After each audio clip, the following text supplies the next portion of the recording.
YouTube. Welcome to my studio.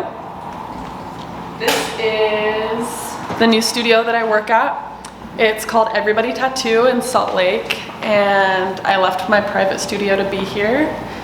This is my station that I share with the owner, and then we've got plenty of other stations for guests and other artists.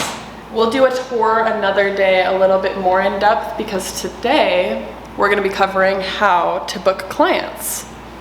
Let's go. So let's cover how I actually book artists or clients, excuse me, how I book clients, because this was something that I really struggled to figure out when I was first learning how to tattoo. The first thing that I did was I looked at other artists that I follow on Instagram and stuff like that to see what they use and like how I had personally booked tattoos with artists before. And I noticed that a lot of them did DMs and emails, and I tried that for a while. So they would do something like, you know, they'd have a highlight on their Instagram that said how to book, and then it would say email with this information, and it would be like name, phone number, budget, blah, blah, blah, blah. I used that for a while, but it was so chaotic and so hard to keep track of clients, and it just got complicated when it actually came to putting them on my calendar, the busier I got. So I ended up switching to a form, which has been really helpful, and I'll kind of walk you through what I include in that form. But I set up a form on my iPad using Google Forms, which is free for anybody to use. I would just ask all of those same questions that I had been asking people to send in an email, but that way it was in a controlled space where they had to answer it, because you can say if it's a question that must be answered before the form can be submitted. So that way I could go through and ask things, and that way people didn't forget them, and it was a little bit less back and forth and straight to the point.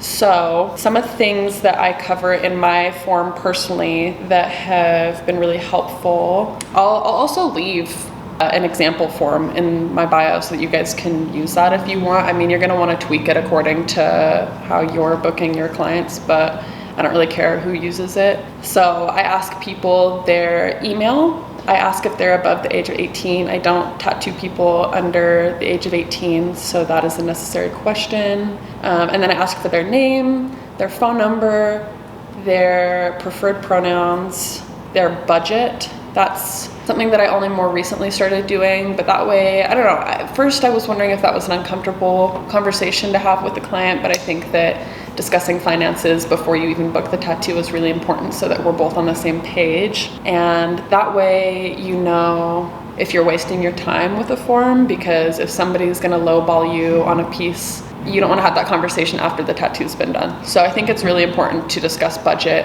and to clearly state your pricing and include all of that before they even book the tattoo.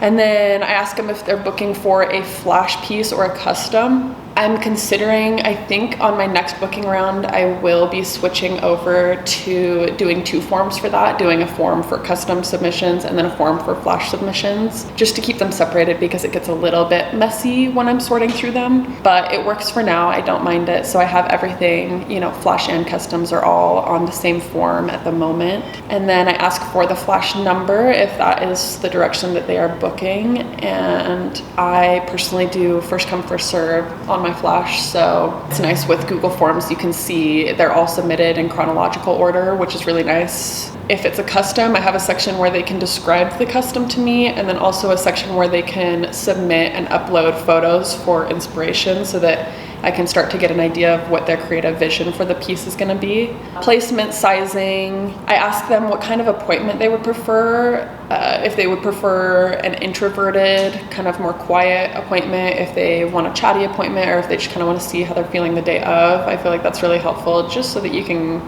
be on the same page with their communication style and stuff before you even come in, and just see what is comfortable for them, because obviously you want to make the tattoo experience as comfortable as possible from start to finish.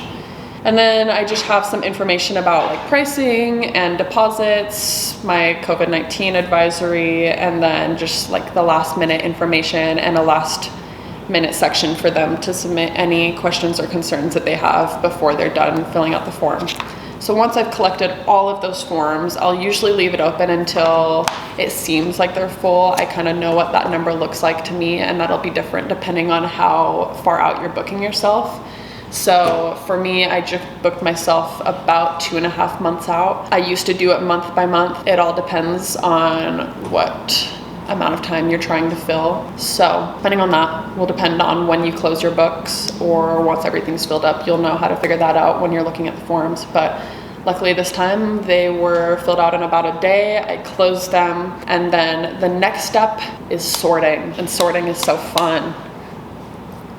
What I do then is I am the type of person that needs to go work at a coffee shop so that I can hold myself accountable and get my work done. And I will bring my work bag with all of my different screens. I show up, I order my drink, and I open my computer, my laptop, and my iPad so that I have multiple screens to look at. Sometimes I'll use my phone too, depending on what I'm doing. But what I do at this point is I set up my laptop to have the forms open so that I can start looking through each form. And then on my iPad, I go into GoodNotes and I make a page where I can start writing down who got what. So this is really important if you're doing single use flash, just because you want to see, depending on how you decide who gets those. I do first come, first serve, so that way I can write down, okay, this form number got this, and this one got this one, this person got this one, and I can keep track of who got what first. And then I also make an entire section just for custom so that I can see what the person's name is, what they wanted, what form number they were, and the amount of time that I'm estimating for the piece to take. And then that way I can go through and sort through, which customs I actually want to take on.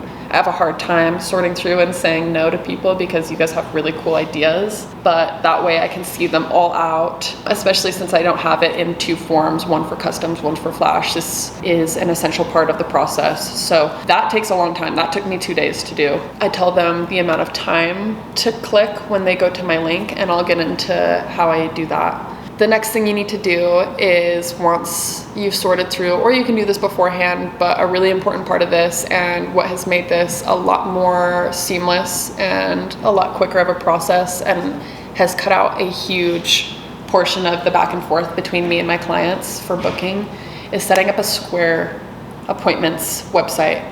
I set up a Square account, I want to say about a year ago, maybe even more, and it has made everything so much easier. So what you do is you go in, you make an account. You're going to want to, you don't need to do any of the paid accounts. I'm still on the free service that they provide, and it works just fine. And what I've done once I get there is this I could not figure this out for the longest time, and another artist, Sam, who's a local artist, I'll add their Instagram here. Sam helped me figure this out. So what you're gonna do is you're gonna make an account, and then you're gonna add services to that account. So once you've made your website, it sounds difficult, but they walk you through everything. It's really, really easy. I'm not a website designer by any means. You're gonna add your services, and those services are gonna be the amount of time that the appointments are. So I've got a 1 hour, 2 hour, 3 hour, 4 hour appointment service, individual like buttons that you can click, or a touch-up. And what you're doing here is creating a deposit that people can purchase. So when they go to your website and they click one of those, you're gonna say, hey, click a 2 hour appointment, find a 2 hour appointment on your schedule, because you can adjust your schedule and everything, adjust your calendar on Square's website. And that gives them a place where they can go and pick a time that works for them. That way, it'll give them a place where they can schedule themselves and you don't need to schedule for them. And then they also have to pay a deposit at that point. You don't have to, but that's how I do it, so that I don't have to have them Venmo me or anything like that. So all of my deposits are taken through Square's website as well. So what happens is I send them an email, a very generic email that says, hey, congrats, you got the piece that you wanted, or you got a slot.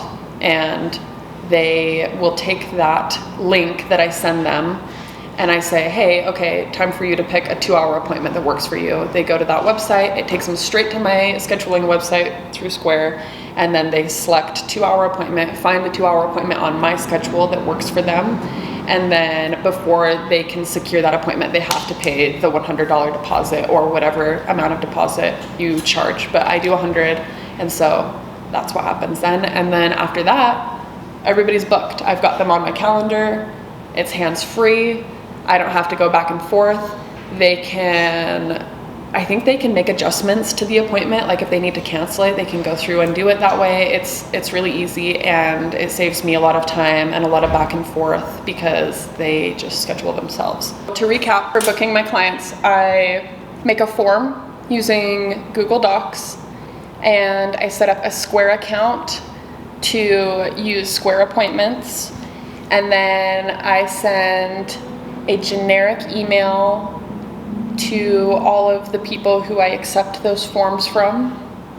I sort through all the forms on my own just to do personal organizing, but you guys can figure out how that works for you. Once people schedule using the link that I send them, they book themselves the time that works for them, and they end up here. And that's how I book my clients. If you guys have any specific other questions related to tattooing or, you know, just anything for future video ideas, just let me know and I can try and get to those later. But I thought this was an important one just because I don't think many people talk about the way that they book people. So for anybody who's curious, this is how I book my clients. Thanks for watching if you stuck around, and I hope you found this helpful. If you have any other questions related to this video, feel free to leave them down in the comment section. But until next time, bye-bye.